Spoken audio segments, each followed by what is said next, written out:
Shalom Bapak Ibu, berjumpa lagi dengan saya di sini di dalam renungan harian. Bagaimana kabarnya?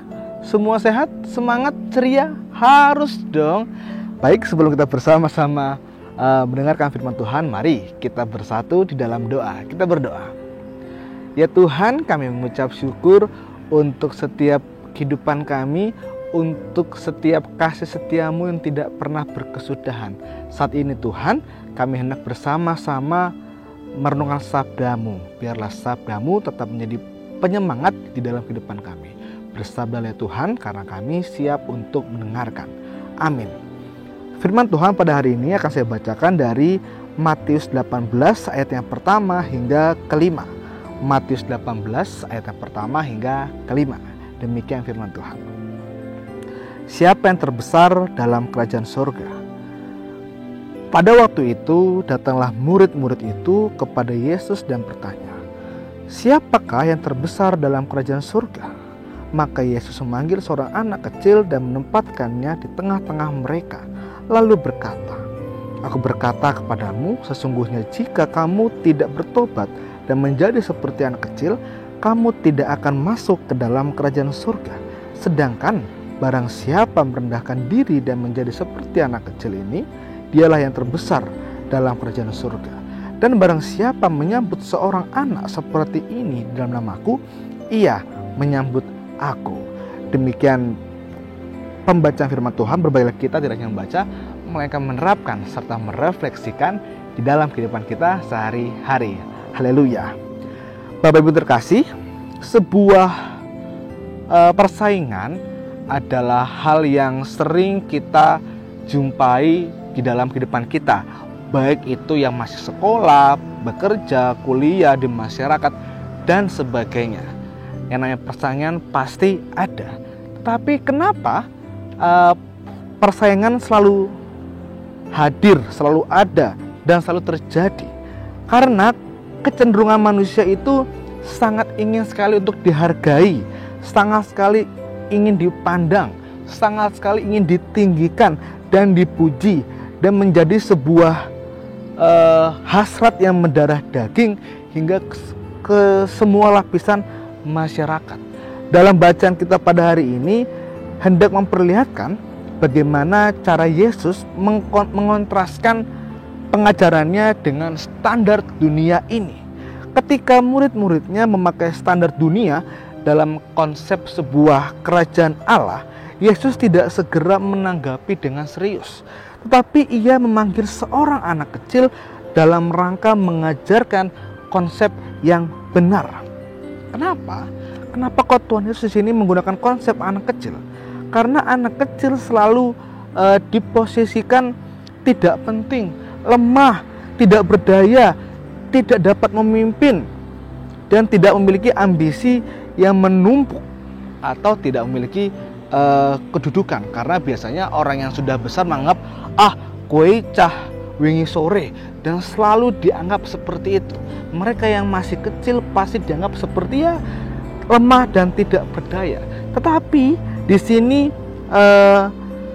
peragaan Yesus tidak berarti bahwa muridnya harus menjadi anak-anak, tetapi agar mereka memiliki sikap seperti anak kecil. Kenapa? Menjadi anak kecil berarti rela menjadi tidak berarti, berani mengakui ketidakberdayaan, berani mengungkapkan sebuah kejujuran, dan berani mengakui sebuah kesalahan. Dan seperti inilah sikap seorang yang menyambut Yesus dan memiliki kerajaan surga, yang bukan dengan kebenaran dan kemampuan diri sendiri, sehingga tidak lagi muncul ambisi bersaing menjadi ambisi yang terbesar. Di dalam kerajaan surga juga tidak berlaku standar dunia tentang kesempurnaan, tentang fisik, tentang harta, tentang kedudukan, jabatan, keindahan, tidak. Oleh karena itu Yesus memperingatkan para muridnya, bila ada anggota tubuh yang menyebabkannya berdosa, ia harus memenggal anggota tubuh tersebut sehingga tidak menghalangi pertobatannya. Dapat dikatakan bahwa sia-sia memuaskan diri dengan segala keinginan dunia bila rohani kita tidak mendapatkan kebahagiaan sejati di dalam kerajaan surga. Karena apa? Karena keinginan duniawi akan membawa kita kepada sebuah kebinasaan, kehancuran. Janganlah kita terhitung sebagai penyesat karena tidak rela menanggalkan segala keinginan yang membawa kepada kebinasaan. Mungkin bukan hanya kita yang binasa, tetapi juga anak-anak Tuhan yang lain. Yesus memberikan peringatan keras bagi para penyesat apabila menyesatkan anak-anak kecil yang percaya kepadanya, karena anak-anak paling mudah disesatkan. Bapak Ibu terkasih dalam Tuhan Yesus Kristus, di dalam bacaan kita pada hari ini, bila kita merendahkan diri, jangan kita selalu menganggap bahwa diri kami paling besar, diri kami paling mampu, diri kami paling memiliki semuanya. Jangan seperti itu, karena ketika kita kembali pada Bapa di surga, tidak melihat siapakah kamu, apa kedudukanmu, mobilmu apa, bajumu mahalnya seberapa, pintarmu seperti apa, tidak. Tapi bagaimana ketika kita sudah kembali kepada Sang Pencipta, itu adalah Allah Sang Sumber kehidupan kita, ya, yang ditanya adalah bagaimana sikap kita di dalam kehidupan kita sehari-hari. Janganlah kita pernah meninggikan diri kita, janganlah kita pernah membesar-besarkan siapa diri kita. Amin. Kita berdoa. Ya Tuhan, kami mengucap syukur untuk firman-Mu yang boleh mengajarkan kami, mengingatkan kami bahwa kami adalah manusia yang kecil, manusia yang tidak seberapa, yang tidak memiliki apapun di dalam kehidupan ini. Yang kami miliki saat ini adalah hanya titipan yang berasal daripada-Mu. Biarlah Tuhan, kiranya melalui firman ini Tuhan, kami tidak menjadi besar diri. Dan biarlah kami tetap merendahkan diri, serta kami tetap bertobat, tetap merefleksikan iman kami di dalam kehidupan ini. Biarlah kami Tuhan tetap menjadi orang yang berguna bagi sesama. Tuhan, pada hari ini kami juga hendak berdoa bagi setiap orang-orang terkasih kami yang sedang sakit.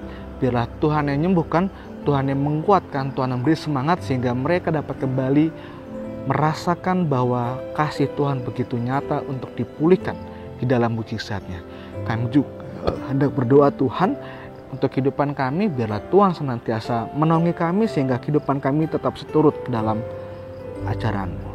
Inilah doa dan permohonan kami serahkan ke dalam kuasa tangan-Mu, Yesus Kristus, Sang Juru Selamat kami yang hidup.